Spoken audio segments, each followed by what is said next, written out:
আসসালামু আলাইকুম ওয়া রাহমাতুল্লাহি ওয়া বারাকাতু। প্রিয় দর্শক বন্ধুরা, আশা করছি আল্লাহর অশেষ রহমতে ভালো আছেন। আজ আমি আপনাদের সামনে উপস্থিত হয়েছি মজার একটি ঘটনা নিয়ে। ঘটনাটি শোনার আগে আপনি যদি আমার চ্যানেলের নতুন দর্শক হয়ে থাকেন তাহলে এখনই আমার চ্যানেলটিকে সাবস্ক্রাইব করে দিন। বন্ধুরা, একটি গ্রামে এক গরিব মহিলা থাকতো। সেই মহিলার একটি ছেলে ছিল। ছেলেটা খুবই মিষ্টি খেতে পছন্দ করত। ছেলেটা রোজ রোজ তার মায়ের কাছে টাকা চাইতো মিষ্টি খাওয়ার জন্য, কিন্তু সেই মহিলা অত্যন্ত গরিব মানুষ হওয়ায় প্রতিদিন টাকা দেওয়া তার পক্ষে কষ্টসাধ্য ব্যাপার ছিল। ছেলেটাকে বোঝাতে চাইলেও ছেলেটা কোনোভাবেই কোনো কথা বুঝতে চাইতো না। যেভাবেই হোক ছেলেকে টাকা দিতেই হতো। মহিলা দেখলো এভাবে তো কাজ হবে না, তাই একদিন সেই মহিলা তার ছেলেকে নিয়ে বিশ্বনবী হযরত মুহাম্মদুর রাসূলুল্লাহ সাল্লাল্লাহু আলাইহি ওয়াসাল্লামের কাছে গেলেন এবং নবীজিকে বললেন, হুজুর, আমার এই ছেলে মিষ্টি খেতে খুবই পছন্দ করে, কিন্তু আমি অত্যন্ত গরিব মানুষ, তাই ছেলেকে রোজ রোজ টাকা দেওয়া আমার পক্ষে সম্ভব না। তাই আপনি যদি আমার ছেলেকে মিষ্টি খেতে নিষেধ করতেন তাহলে হয়তো সে আপনার কথা শুনতো।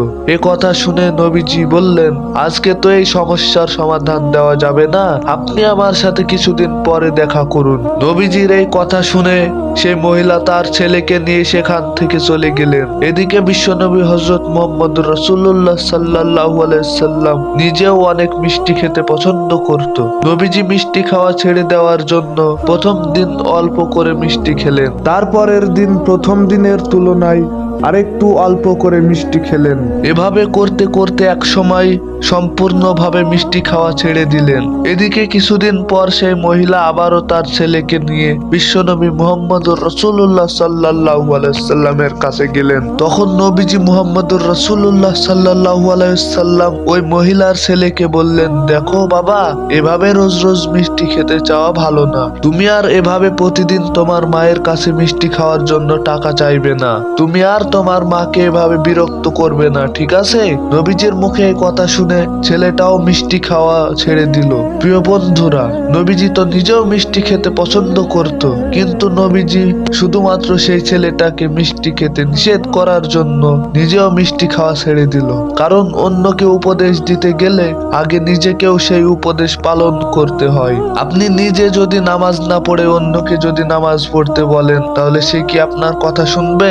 কখনোই শুনবে না। তাই অন্যকে উপদেশ দেওয়ার আগে অবশ্যই নিজেকেই সেই উপদেশ পালন করতে হবে। বন্ধুরা, ভিডিওটি ভালো লাগলে এখনই এই ভিডিওটিতে একটি লাইক করে দিন, একটি কমেন্ট করে দিন এবং একটি শেয়ার করে দিন, এবং পরবর্তীতে আরো মজার মজার ভিডিও পেতে এখনই এই চ্যানেলটিকে সাবস্ক্রাইব করে দিন।